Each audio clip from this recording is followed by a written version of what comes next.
Bienvenidas a todos y a todas a esta masterclass sobre la guía de selección de los de EPI de APSEPAL. Dejadme presentarme, soy Jorge Ferrando, trabajo en el departamento técnico de ASEPAL. Y bueno, en esta masterclass, en esta charla que vamos a tener durante una horita, va a ser cortita, vamos a explicaros un poco en qué consiste la guía del EPI de ASEPAL y sobre todo cómo utilizarla, porque ahora mismo la tenemos en un formato web y es mucho más dinámico, mucho más fácil de manejar, y vamos a enseñar un poco cómo funciona, ¿vale? ASEPAL, bueno, la mayoría ya nos conoceréis, pero para los que no nos conozcan, ASEPAL somos la Asociación de Empresas de Equipos de Protección Individual. Aglutinamos a más de 100 empresas a nivel nacional, integrando a fabricantes, distribuidores, importadores, también incluso organismos notificados, en los que son, vamos, todos los actores implicados en el sector de los EPI. La verdad es que somos la asociación más importante que hay a nivel de España de representación de las empresas relacionadas con los EPI del sector. ¿De acuerdo? Básicamente es un poco lo que consiste ASEPAL, ¿vale? La asociación. La asociación se fundó en 1989, o sea que llevamos ya casi 37 años de experiencia en el sector. Incluso desde ese primer momento, desde el principio de la fundación de la asociación, se veía la necesidad del fomento del uso de los equipos. Dentro del fomento del uso de los equipos hay la necesidad de que el proceso de selección de los EPIs es un proceso complejo.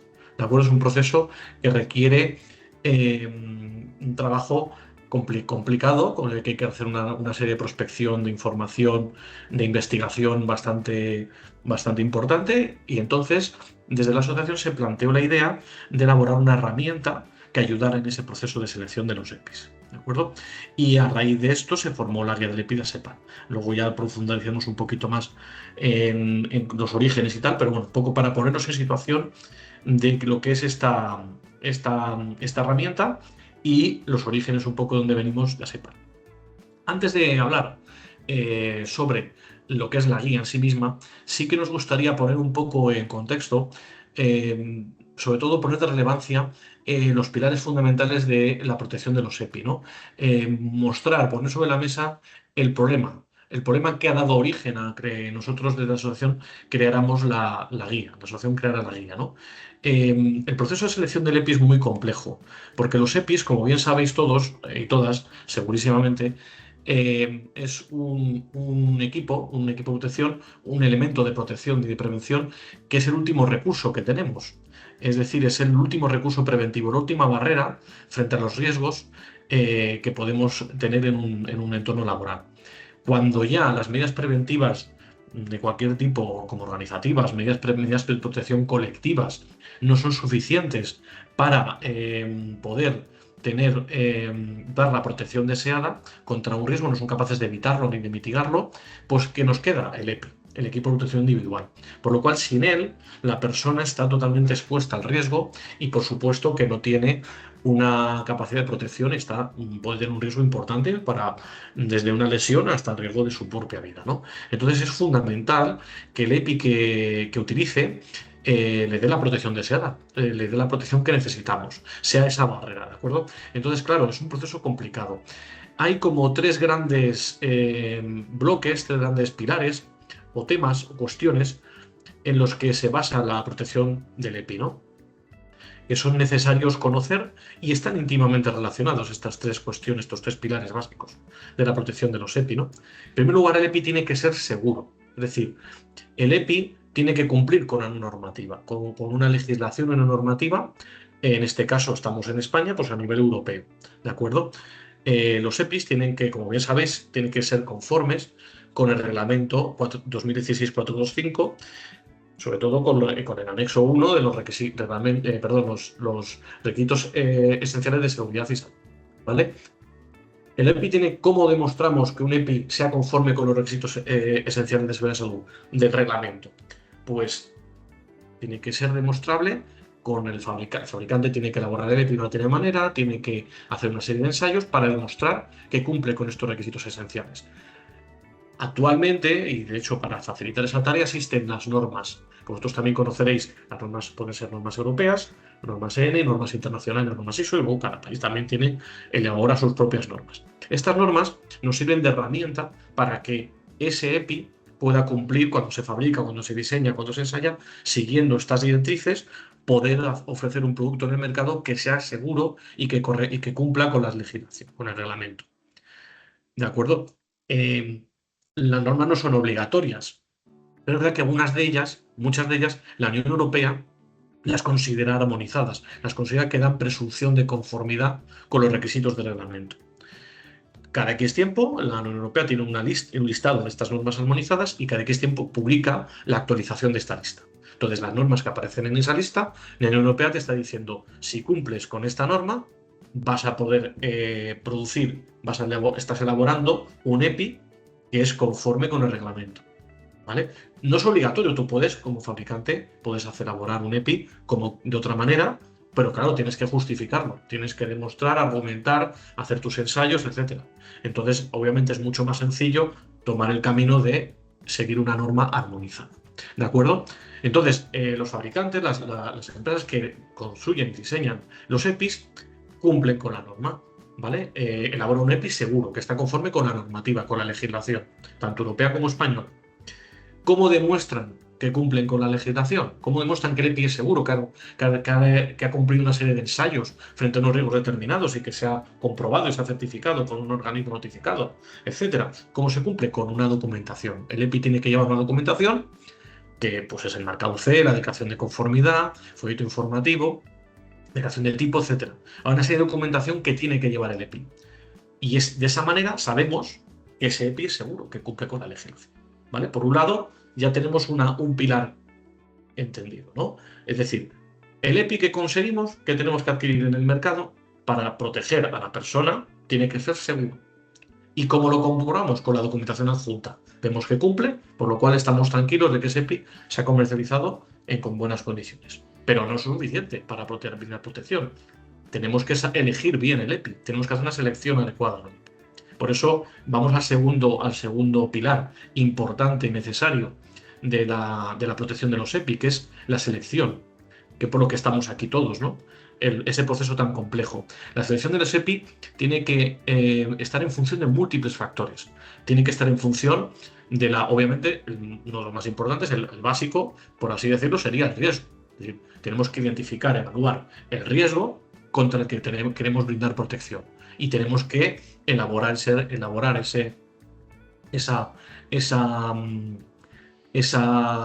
selección en función de los riesgos. Una evaluación de riesgos, valorarlo, decir, este es el riesgo, estas son las características, tenemos que elegir un EPI conforme a que sea capaz de mitigar o evitar ese riesgo. Otro aspecto fundamental que también sine qua non no puede seguir, no puede dar una protección adecuada, tenemos que cumplirlo siempre, es la adecuación a la persona. Por muy bien que hayamos identificado el riesgo, que hayamos evaluado, el EPI tendrá que adaptarse a la persona. La persona es el centro del EPI. Hay que tener en la cabeza, siempre mentalizarse que la persona es el centro del EPI. El EPI tiene que adaptarse a sus características fisiológicas, a sus características físicas, a sus características médicas, de lo que sea, incluso de género.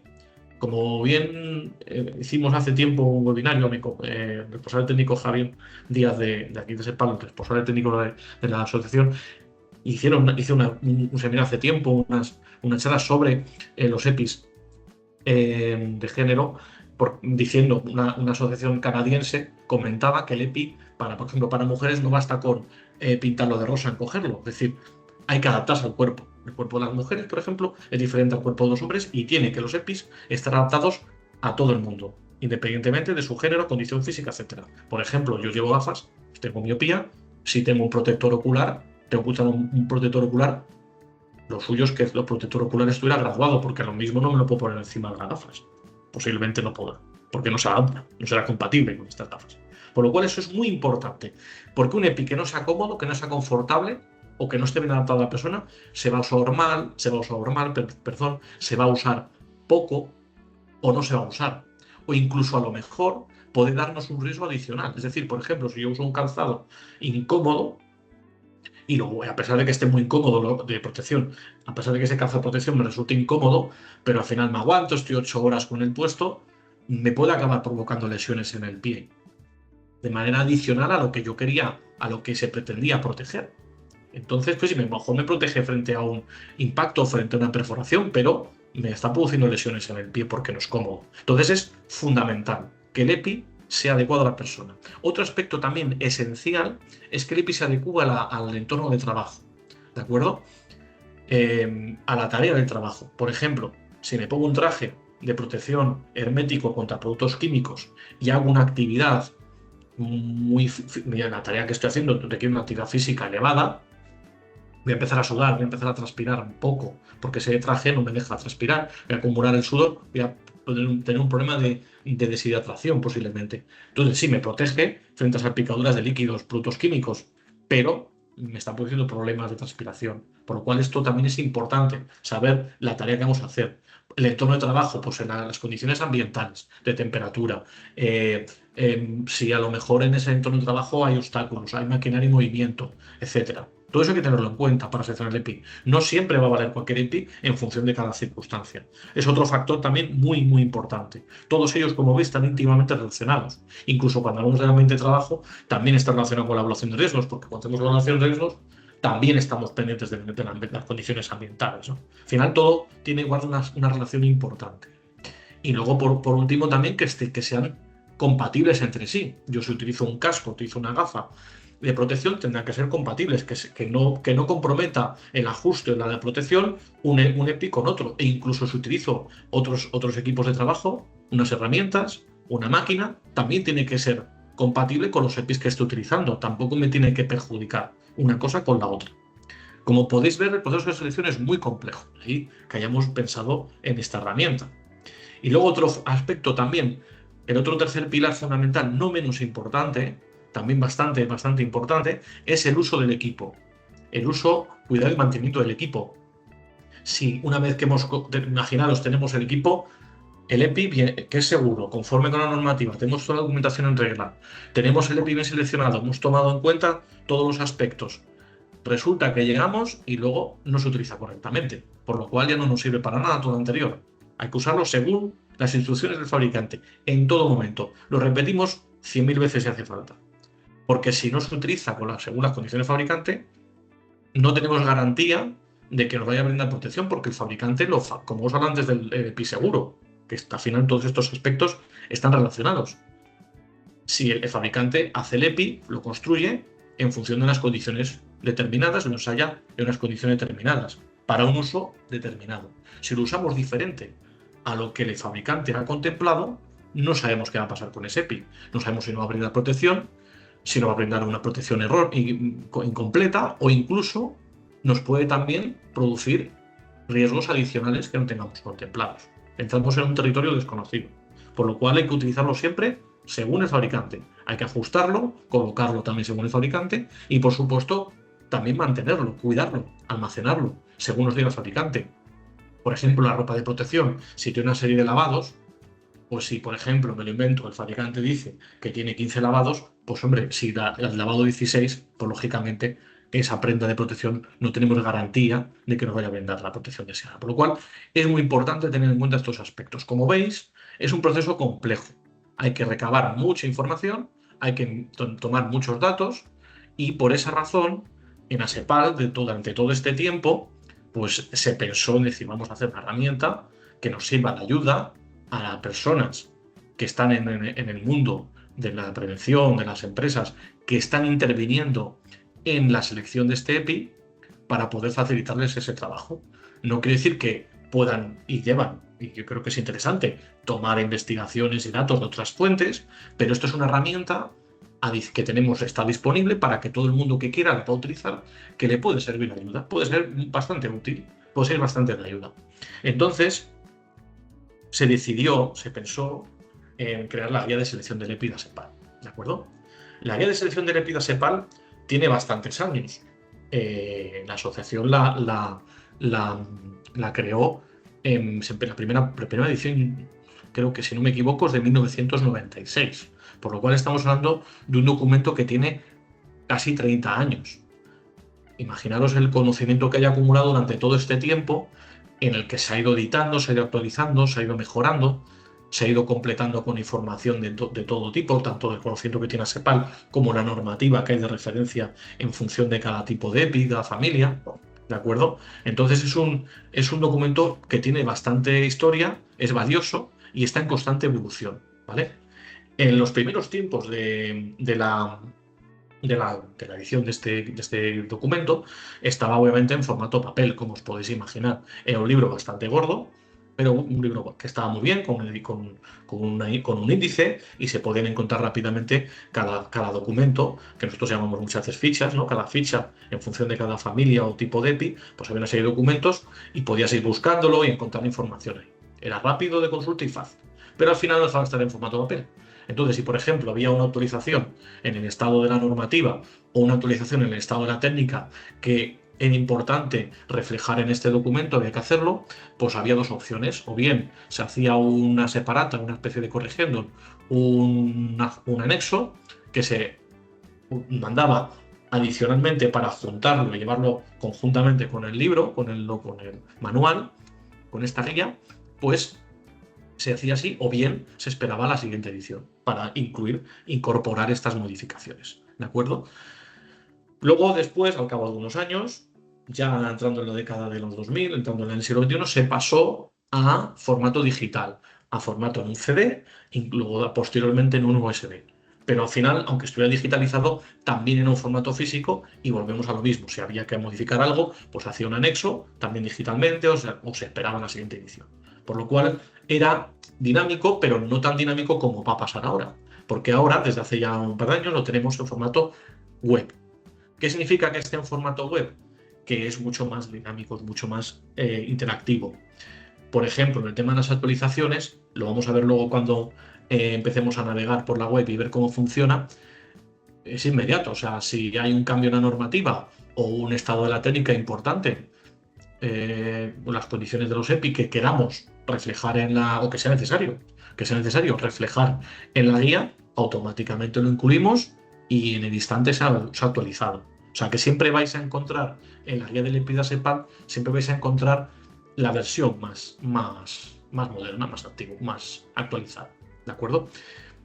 Inclusive, como también esto forma parte de la interacción, vosotros o vosotras, cuando accedáis a la guía, si veis alguna errata, algún dato que queréis, mira, nosotros también nos equivocamos, este dato no está correcto, o hay una errata, o hay un cambio aquí, o la normativa evoluciona, no nos hemos... Lo que sea, se sugiere y también se puede actualizar. Si veis una errata, pues mira, es que aquí donde pone que había que poner sí, yo qué sé, pues se ve y se actualiza, ¿vale? O sea que al final esto lo bueno que tiene es que es un documento vivo y por tanto se puede modular, se puede actualizar, se puede mejorar en cada momento. De hecho, en la asociación, en el departamento técnico, estamos con la tercera revisión de la guía desde que está en formato web. Y vamos actualizando, incorporando documentos según vamos revisándolos. Es mucho más dinámico, ¿vale? La guía, lo veremos ahora cuando naveguemos también, se puede acceder a cada documento concretamente, se va a poder acceder a cada apartado del documento. Luego, ahora lo vamos a ver cuando pongamos el caso práctico, también se puede acceder, están agrupados los documentos por familias y por subfamilias de EPIs. También se puede buscar por palabra clave, o sea, hay muchos métodos de búsqueda y de forma de encontrar el documento o documentos que necesitamos saber, necesitamos tener información para poder seleccionar el EPI que estamos buscando. ¿De acuerdo? Podemos ver, acceder de muchas múltiples maneras bastante interesante. Y luego además tiene como novedad, como condición adicional, que nos va a aparecer un listado de todas las empresas socias de ASEPAL que suministran estos equipos que estamos en esta búsqueda, ¿no? Que están en nuestra búsqueda de selección. Podemos también saber, pues mira, estoy buscando unas orejeras acopladas a cascos, pues en la misma ficha correspondiente a orejeras acopladas a cascos hay un listado de empresas socias de ASEPAL donde que suministran este equipo y que podemos acceder a ellos, hacer un contacto con ellos y pedirles pues qué productos tienen y que nos asesoren. Que para eso, además, las empresas socias y los fabricantes están también, y distribuidores importantes están para eso, para asesorarnos y ayudarnos también en la búsqueda del equipo, ¿de acuerdo? Que son los que saben, de hecho. Luego, el acceso a la guía acceso a la guía web se debe hacer previa suscripción, ¿vale? Hay que estar suscrito previamente. Las condiciones de usuario luego podemos verlas o comentarlas, eso, pero sí que es verdad que hay que suscribirse previamente. No está abierto al público de manera libre, ¿de acuerdo? Hay que tener un usuario, una clave, suscrito anualmente, una suscripción anual que se va renovando y poder acceder a la guía, ¿vale? Entonces, luego otra gran característica que tiene la guía es ¿de qué está compuesta? ¿La guía qué es? Es un libro de libros, es un conjunto de documentos, no es un documento solo que empieza y acaba, no. Es un conjunto de muchos documentos que están agrupados y juntos, en conjunto, forman la guía. Es como podría ser la Biblia, ¿no? Que la Biblia es libro de libros, ¿no? Su significado. Pues esto es igual, esto es un libro de libros. Y hay dos grandes grupos de documentos en la guía. Por un lado tenemos las guías de selección, uso, cuidado y mantenimiento, que nosotros llamamos SUCAM, porque son las siglas de Safety Care, Use and Maintenance, selección, uso, cuidado y mantenimiento. Y estas guías son documentos genéricos, que son documentos en los que nos dan unas directrices, unas recomendaciones, no establecen requisitos normativos ni nada de eso, simplemente son recomendaciones, guía, para poder llevar a cabo un proceso de selección más fácil, nos ayudan a ese proceso de selección. Una serie de conceptos, de ideas que tenemos que tener en cuenta, que sería interesante que pudiéramos considerar a la hora de hacer nuestra selección del EPI. Suelen ser genéricas, suelen estar agrupadas por familias, casi todas, salvo, bueno, ropa de protección, sí que también hay unas otras SUCAN por alguna subfamilia concreta, como por ejemplo de ropa de protección calor y llamas, aparte de una SUCAN para ropa de protección en general, también hay una SUCAN para ropa de protección contra calor y llamas. Pero salvo en estos casos concretos, la gran mayoría de las SUCAN de estas guías suelen ser por familias. No vamos a un nivel de especificación más profundo. Simplemente es la parte genérica para seleccionar un tipo de equipo de una familia determinada, ¿de acuerdo? Sería como el primer paso, el nivel 1 de documentación genérica. Porque además luego lo veremos que la guía va a tener 3 niveles de especificación. A ver, documentos más genéricos, que serían las UCAN, documentos un poco menos genéricos, que son fichas técnicas, de requisitos generales, por familias también, y luego ya otro nivel 3, incluso a veces nivel 4, de fichas técnicas específicas para familias y subfamilias y tipos de equipos concretos. Pero eso ya lo veremos ahora con el ejemplo también. Ya de paso, a la hora de fichas técnicas, os comento el segundo gran grupo de documentos que componen la guía, que son las fichas técnicas. Las fichas técnicas suelen estar agrupadas por familias y subfamilias. Hay una serie de fichas diversísimas en función de cada familia subfamilia, hay un montón, por tipos de EPI, incluso en algunos casos también por algún tipo de EPI más concreto y específico, dependerá un poco de cada familia y subfamilia respectivamente, no es una norma, ¿vale? Hay una variedad bastante grande y suelen tener una estructura más o menos similar. Estas fichas sí que ya establecen características, ya indican características, requisitos de los EPIs que tenemos que tener en cuenta para la selección. Ya se habla de diseño, ya se habla de materiales que pueden tener los EPIs, de clasificación en algunos casos. Hay clasificación de EPIs en función de los riesgos y prestaciones que nos brindan. También se habla de niveles de prestaciones, qué niveles de prestaciones brindan el EPI frente a diferentes situaciones y riesgos y condiciones. Luego también se indican los requisitos de marcado, qué contenido tiene que tener el marcado de ese tipo de EPI concreto, qué información del fabricante también debe incluir en el folleto informativo para que, volvemos a lo mismo, recordaros de el EPI seguro. También se puede comprobar cómo tenemos nosotros que saber qué conocimiento tenemos que tener para comprobar que el EPI es seguro, para comprobar que la documentación que tiene es la correcta, ¿vale? También nos ayuda en esto. Entonces, estos serían los dos grandes grupos de documentación que tenemos en la guía del EPI. ¿De acuerdo? Ahora vamos a pasar a ver un caso práctico o dos, dependiendo del tiempo que nos dé. Con uno, si lo vemos claro, yo creo que podría estar bien. Nos queda más o menos media horita de esta masterclass. Y yo tengo un plan B, ¿vale? La idea principal que tenemos es, ahora voy a dejar de compartir esta pantalla con la presentación y la idea que tenemos es navegar con vosotros, navegar juntos con un usuario de prueba y ver cómo funciona la guía. Pero que a veces sabéis que la tecnología no es la primera vez que nos da algún susto. Yo tengo preparado aquí unas pantallazos, unas imágenes en la propia presentación de PowerPoint, por lo cual, si funcionara mal por lo que fuera algún problema técnico de conexión, podemos tener el plan B con la presentación, ¿vale? Vamos a salir de aquí, entonces voy a dejar de compartir la guía del EPI, a ver si me deja. Vamos a salir de aquí. Vale, entonces, si lo veis, si no lo veis, os lo comentáis, ¿vale? Podéis levantar la mano y comentarlo en el chat si alguien no lo ve. Yo creo que se ve. Así que aquí tenéis, ¿vale? Este sería...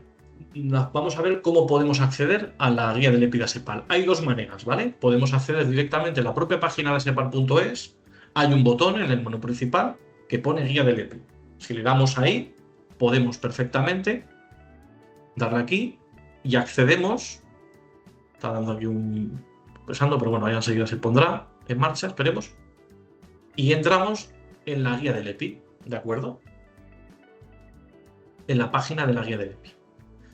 Hay una serie de opciones, tenemos que acceder, una vez que estemos suscritos, como hemos comentado antes, tenemos la suscripción abierta, pues podemos acceder a nuestra cuenta, ¿vale? Nos aparecerá al dar al botón de acceso, bueno, aquí está abierta la sesión, pero aquí aparecerá acceso, le damos ahí y nos va a aparecer este cuadro, ¿no? Ponemos el usuario, en este caso pues un usuario prueba, que hemos creado expresamente para esta presentación, pero bueno, ya con el vuestro, pues accedéis y entráis, ¿vale? Y una vez que estéis aquí dentro, ¿vale? Tenéis varias opciones, como podéis comprobar. Aquí en la opción guía EPI es donde está la guía del EPI y la documentación. Antes de ver esto, voy a por encima, simplemente para que lo veáis someramente, una de las novedades que tiene la web es precisamente el apartado proveedores. Aquí podéis buscar, aquí aparece el listado de las empresas socias de ASEPAL, ¿vale? Y aquí podéis buscar por palabra clave, pues, qué empresas pueden suministrar equipos con la palabra ocular, etcétera, ¿vale? Con un buscador por palabra clave. Podéis buscar por familia, por su familia de EPI. Seleccionéis aquí y os va a salir el listado de empresas que estén con esta selección y que os puedan suministrar un tipo de EPI determinado. Podéis buscar incluso por provincias, ¿vale? Es un buscador que sin necesidad de entrar en la guía del EPI podéis directamente entrar aquí. Pero adicionalmente, a pesar de tener este buscador de proveedores, también tenéis, por supuesto, en cada documento de la guía del EPI hay una lista de empresas asociadas a ASEPAL que suministran ese tipo de equipo, ¿vale? Así que ahora vamos a ver cuando entremos en una de los documentos, de las fichas que tenemos aquí, ¿vale? Una vez que damos aquí al botón de guía EPI, nos va a aparecer, como podéis ver aquí, voy a minimizar un poco, voy a hacerlo más pequeño para que se vea más fácilmente así. Aquí veis que hay un listado, todos estos recuadros que veis aquí son los documentos que componen la guía, ¿vale? Todos estos. Hay en torno a 200. No llega, pero son casi 200. Y encima se van aumentando porque surge normativa nueva, surgen tipos de EPI nuevos, nuevas tecnologías y se suelen hacer fichas nuevas. O sea que esto encima va creciendo. Cada vez hay más documentos y más fichas que corresponden con la guía, que componen la guía, perdón. Entonces, claro, aquí tenemos casi 200 documentos. Obviamente, podemos buscar aquí alguno así mirando por encima, pero es bastante complicado, no es cómodo.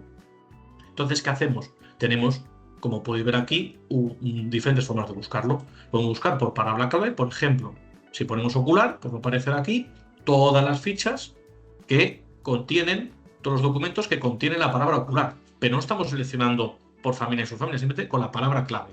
Por lo cual no siempre puede ser lo que nos interesa. Pero en un momento determinado, si tenemos claro una palabra muy exacta, un clave que queremos ir directo al grano, pues la podemos poner aquí y poniendo la palabra exacta, sí que os recuerdo que hay que poner siempre la palabra exacta. Si no es exacta, no va a salir. Tiene que poner, si es ocular, o si es protección facial, ponemos protección facial, completa la frase exacta. Es como lo va a seleccionar, ¿vale?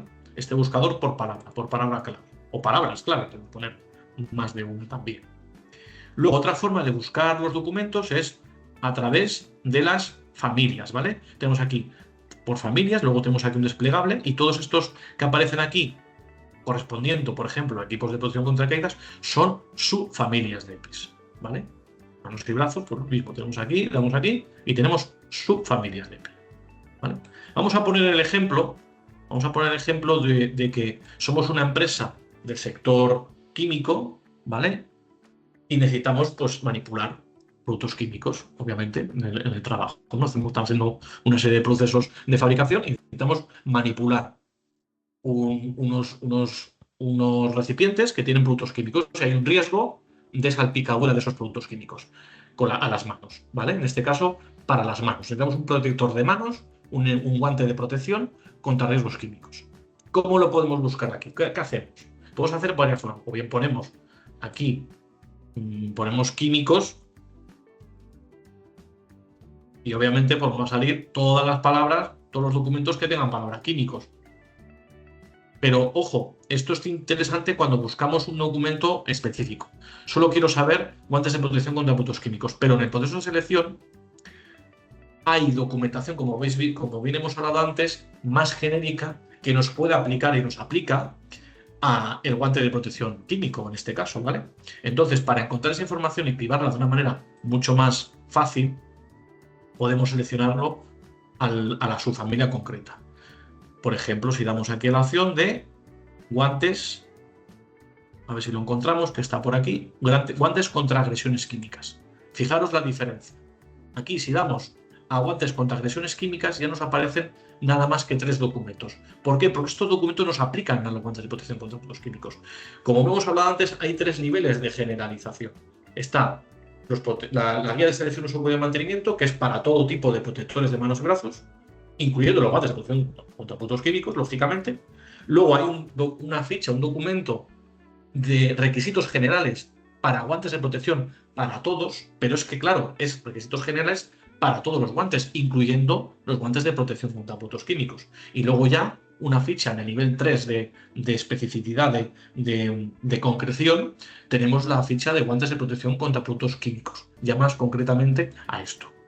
Una cosa importante que sí que quiero recordaros para manejar la web, que es bastante útil, si por ejemplo queremos cribar nada más que las fichas que aplican exclusivamente a los guantes contra agresiones químicas, en este caso tenemos que marcar únicamente la subfamilia, porque si marcamos también la familia, aparecen todas las de la propia familia de manos y brazos. ¿Esto qué significa? Le estamos diciendo a la web que seleccione todo lo de la familia de protección de manos y brazos adicionalmente a las agresiones químicas. Entonces nos van a aparecer todos los de manos y brazos.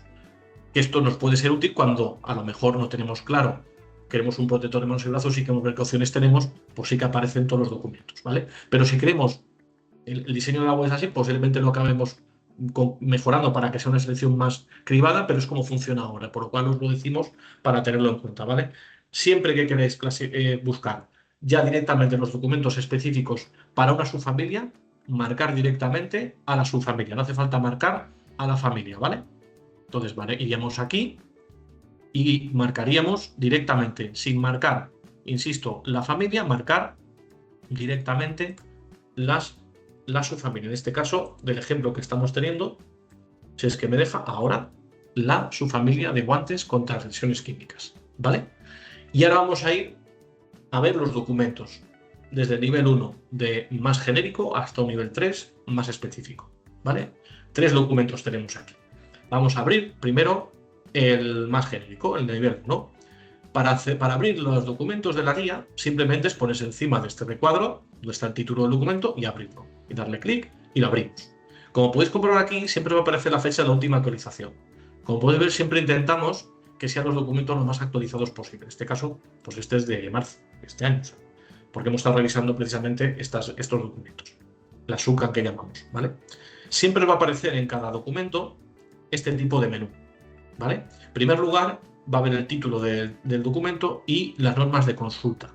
En este caso, en la SUCAN aparecen las normas de referencia o de consulta, que normalmente la SUCAN, como hemos hablado antes, como no establecen requisitos específicos normativos, pues normalmente son documentos de guía y de recomendación, basados, por supuesto, en el conocimiento de ASEPAL y también en normativa de referencia. En este caso ni siquiera es una norma, es un informe técnico, Technical Report, por supone TR, ¿vale? Ni siquiera es una norma por per se. Son meras recomendaciones, ¿vale? Siempre aparecerá en todos los documentos de la guía ahora veremos con las fichas técnicas, siempre aparecerán normas de referencia a las que recurrir si queremos más información. Si queremos información ya específica y ver exactamente qué nos dice la norma. Aquí en estos documentos lo que hacemos es toda la información que hay, tanto por el conocimiento del sector como el que puede suministrar la norma. Entonces, si queremos ir a la norma más concretamente, hay que ir a ella específicamente, ¿vale?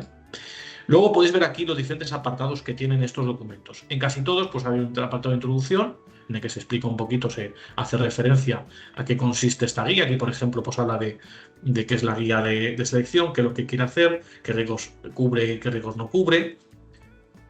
Y hay en muchas de ellas hay un apartado también de terminología.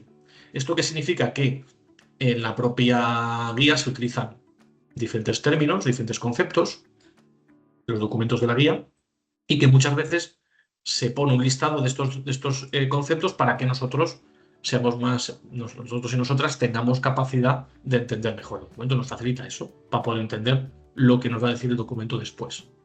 Luego ya, como SUCAN que es, pues como su propio nombre indica, pues hay un apartado para selección, otro para uso, otro para cuidado y mantenimiento, ¿vale? Y otro para marcado.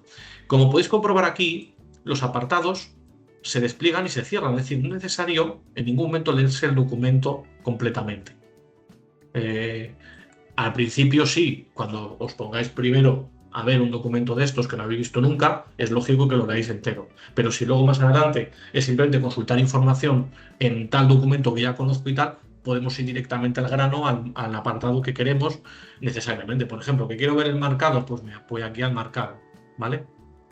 Entonces, esto sería un poco también otra novedad que también está muy bien, conocemos muy interesante, que facilita el trabajo y hace que este proceso también sea más rápido, de que podemos ir directamente a aquella información de la que tenemos duda, ¿vale? En esta SUCAN, pues el apartado selección, pues ¿qué aparece? Pues recomendaciones. Pues ¿qué tenemos que hacer? ¿Qué nos recomiendan para recopilar información sobre la seguridad del producto? Por ejemplo, los alérgenos. Que no se produzcan irritación en la piel, que sea adecuado a la persona, lo vamos a hablar de adecuación a la persona, por ejemplo, pues a la tarea y el lugar de trabajo también, un poco una estructura parecida a la que estamos hablando antes en los pilares fundamentales de la protección de los EPI, ¿no? De qué influyen, qué pilares influyen en la protección de los EPI. Pues un poco esa misma estructura, que habla de riesgos específicos que pueden afectarnos y que tenemos que tener en cuenta para seleccionar los EPIs, en este caso los guantes, pues riesgos mecánicos y cómo se recomienda la selección, riesgos químicos, etcétera, etcétera, etcétera. Es bastante completito. Insisto, esto simplemente son recomendaciones, no hay una directriz, unos requisitos, hay que cumplir esto. En general, en ningún documento. Esto es una guía para, la guía del EPI de ASEPAL es una guía para buscar información y obtenerla. ¿De acuerdo?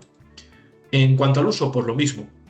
Habla una serie de recomendaciones de uso. Ojo, recomendaciones. Aquí no veréis un apartado extenso en que os diga hay que usarlo de esta manera, hay que ajustarlo de esta manera y de otra. No. Aquí te dice, oye, tienes que tener en cuenta que hay que seguir las instrucciones del fabricante y que hay una serie de conceptos básicos que es bueno tener en cuenta, pues por ejemplo, como por ejemplo la colocación y el ajuste, cómo se tiene que almacenar, tener en cuenta esas instrucciones. ¿Sabes? Te hace esa recopilación de información para que tú tengas en cuenta qué tienes que saber a la hora de la utilización correcta de los EPIs, pero no cómo, porque para eso está las instrucciones del fabricante. Igual pasa con el cuidado y mantenimiento, ¿de acuerdo? Una serie de recomendaciones, por ejemplo, en este caso hace referencia a la limpieza, nos pone unos ejemplos de los pictogramas de cuidado de limpieza que tienen que llevar los guantes, que nos vamos a encontrar en los guantes. Respecto al marcado, pues nos aparece aquí pues un poquito también una descripción un poco del marcado, que la norma de requisitos generales para guantes nos establece estos requisitos de marcado. Ahora veremos la ficha de requisitos generales y una tabla con los pictogramas que nos vamos a encontrar de protección en todos los guantes de protección. En función de cada uno de los riesgos que proteja, pues va a aparecer un pictograma u otro, o varios, dependiendo de las prestaciones de dichos guantes, ¿vale? Esto sería un poco la SUCAM, la guía de selección, uso, cuidado y mantenimiento. Como os hemos comentado, al final de cada ficha, de cada documento de la guía del EPI, hay un listado de asociados de ASEPAL que suministran el producto. En este caso, como es un nivel 1 genérico de protectores de manos y brazos, pues obviamente todos los protectores de manos y brazos están aquí agrupados, todos los equipos, no criba en un equipo concreto, ¿vale?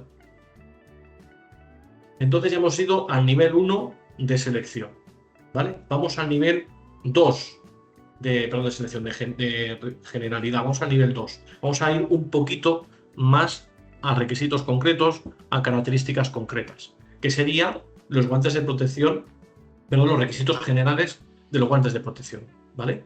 En este caso, lo mismo, tiene la misma estructura, la actualización, en este caso vemos que es el 1 de junio, o sea, está bastante también actualizada.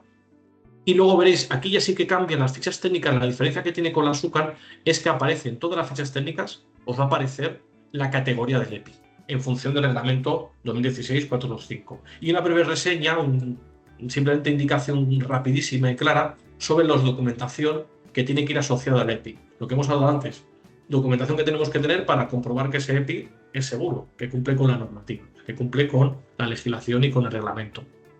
En este caso, 2016-425.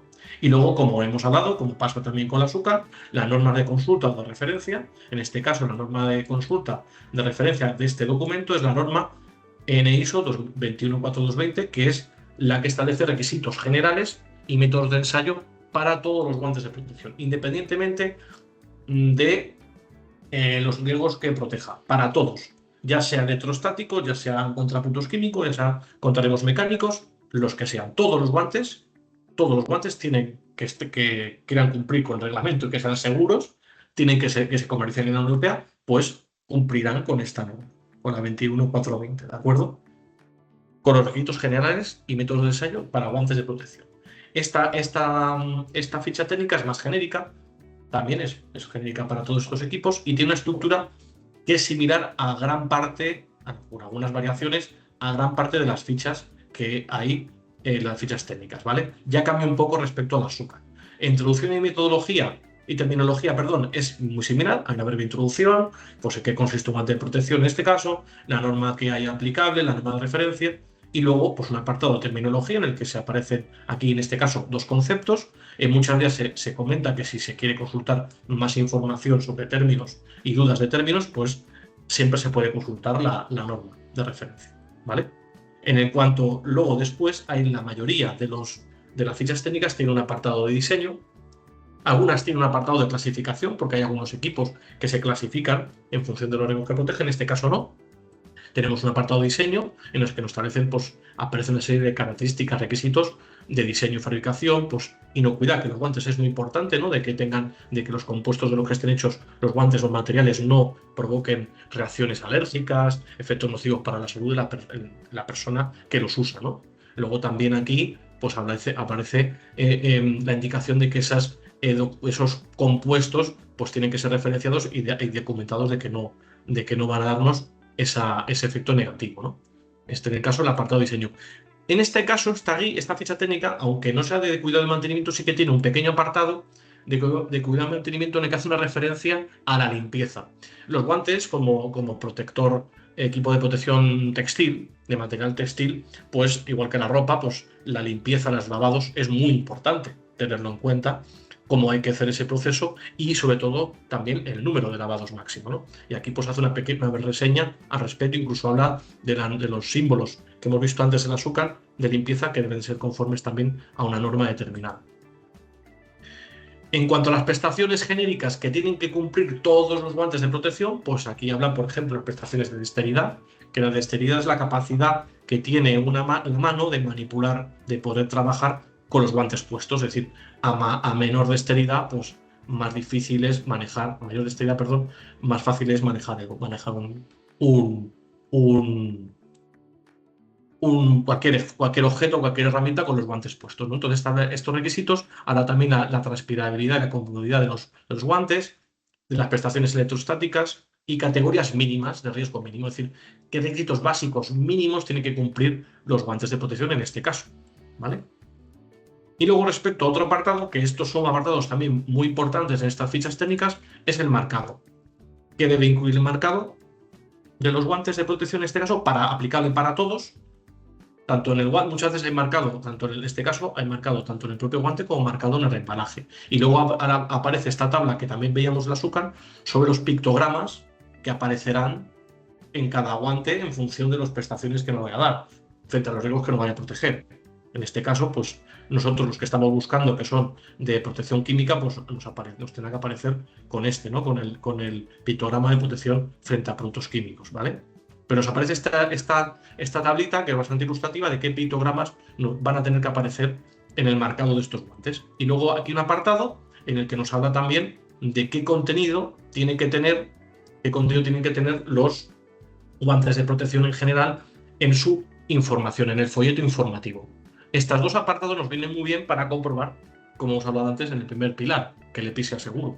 Comprobar el contenido marcado y con toda información. Nos sirve de ayuda para saber, y si tenemos dudas, de comprobar, oye, pues aquí le falta algo, no tenemos la información suficiente de este tema, o el marcado está incorrecto. Ya ahí tenemos pistas de si ese EPI puede ser seguro o no.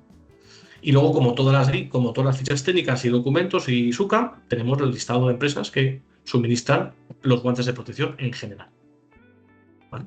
Ya visto este segundo nivel, vamos a pasar al nivel más específico, el nivel 3, que en algunos casos puede haber más documentos y puede haber incluso nivel 4. Es más raro, pero puede haber. ¿Vale?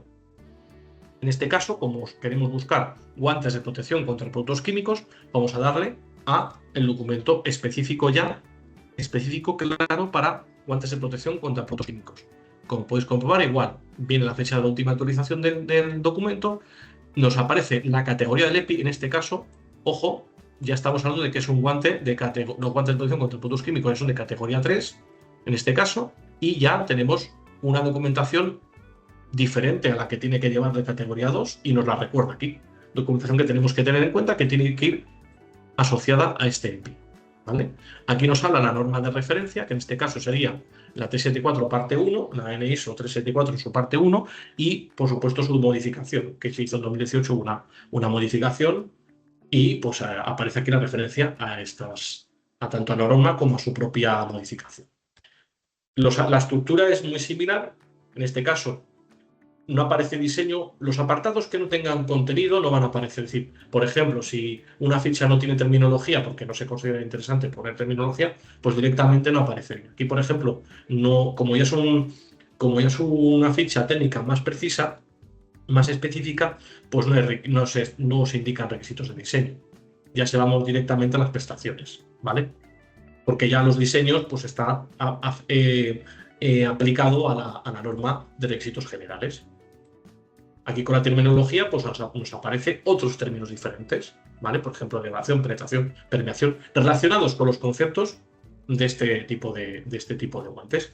También nos dice lo mismo, que si queremos más información, pues tenemos que ir a la norma específica, concreta, que es la 374, parte 1. Luego ya pues tenemos las prestaciones.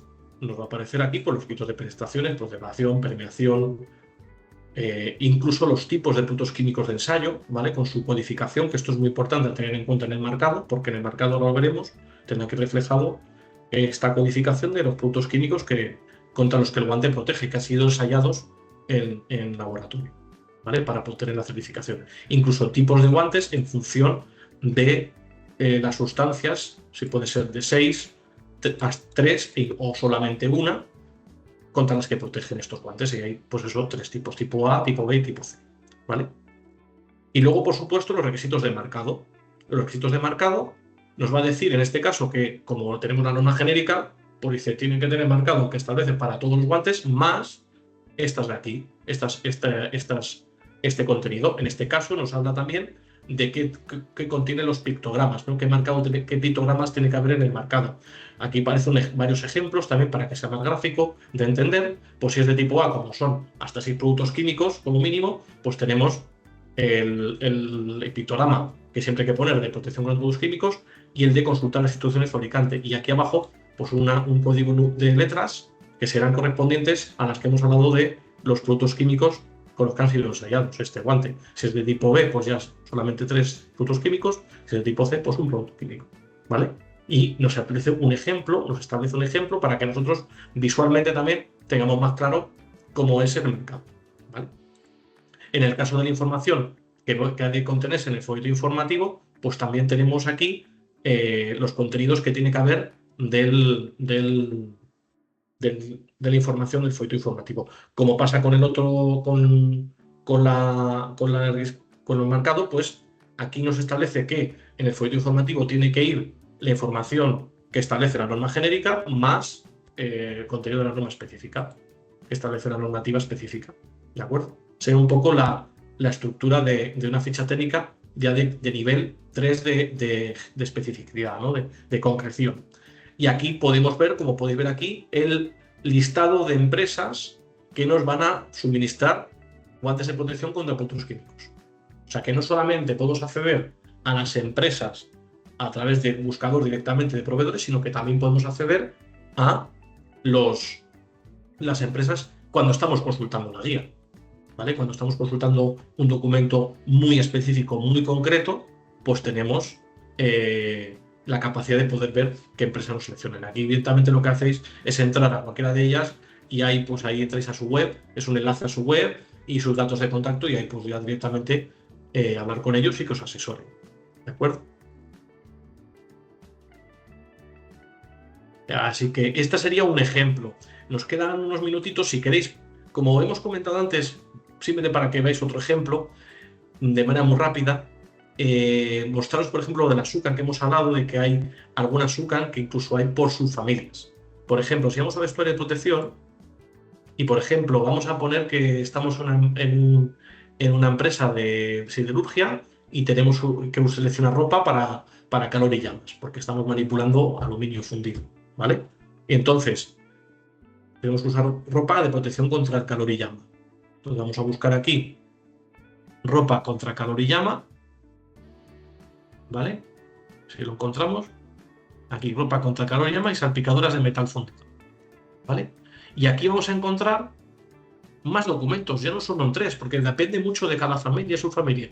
Aquí directamente tenemos la SUCAM para ropa de protección en general, ¿vale? Con la estructura que hemos hablado, con su norma de referencia y con su autorización. En este caso es actualizado hace más tiempo. Luego tenemos aquí la SUCAM específica para la ropa de protección contra calor y llamas, que en este caso es diferente. No es como otras familias, que hay una SUCAM por familia. En este caso tenemos dos guías de selección. Tenemos una guía de selección para ropa de protección general y otra guía de selección para la subfamilia de ropa contra calor y llamas. ¿Vale? Que aquí aparece, pues, en este caso, no solamente, muchas veces no solamente es una norma de referencia la que podemos encontrar en el documento. Aquí ponemos un ejemplo claro de que tenemos muchas más normas de referencia para el mismo documento.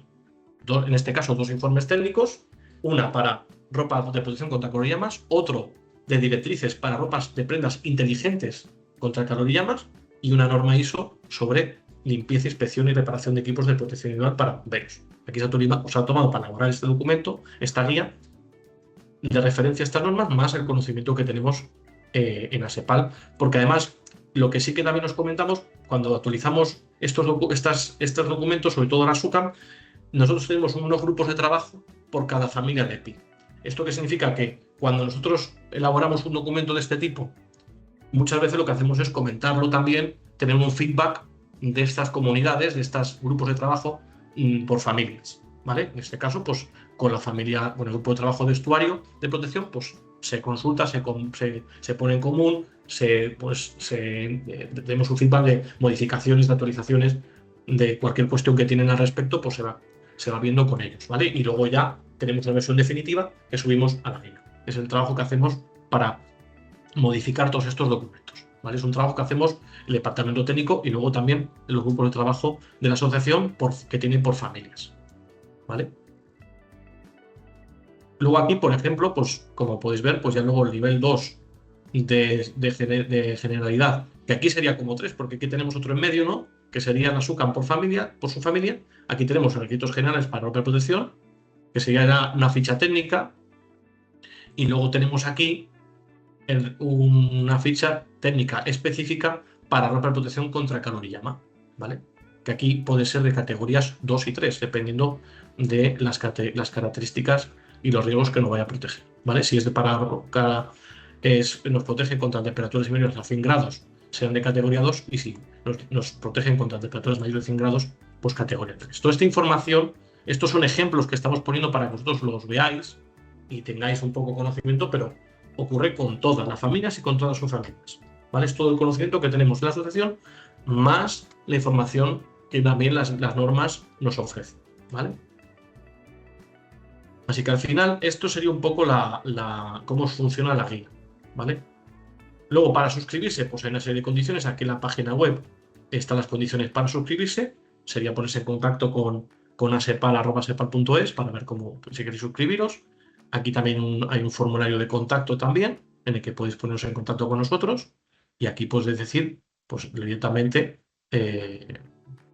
cómo suscribirnos, y etcétera, ¿vale? Cómo suscribiros, perdón. Vamos a salir de aquí y ya simplemente comentaros. Al final la guía del EPID-ASEPAL, pues lo que pretende es tener una herramienta que nos ayude a proteger a las personas frente a un riesgo cuando es el último recurso preventivo, en el que tenemos esa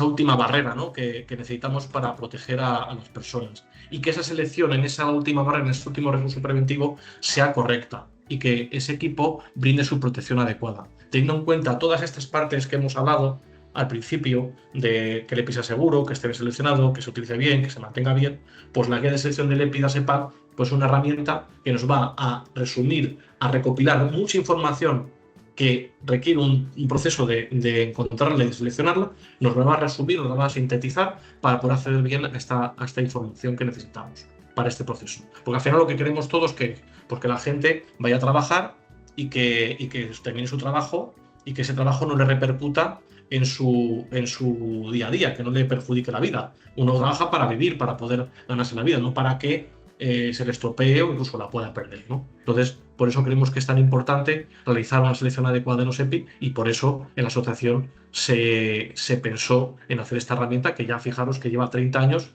y con la versión web pues creemos que es un avance para que sea mucho más dinámico, como habéis visto, más fácil de acceso, actualización constante, ¿vale?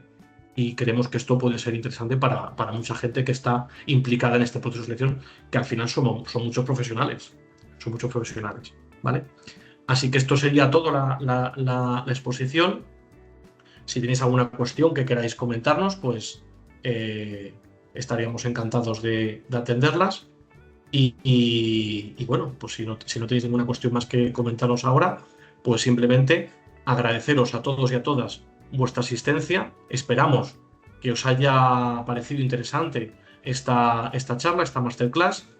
Y cualquier cuestión que tengáis cualquier duda al respecto sobre la guía que queréis comentarnos, tenéis nuestro correo asepal@asepal.es, las redes sociales y nada, cualquier cosa estamos a vuestra disposición siempre, que para eso estamos y para eso trabajamos.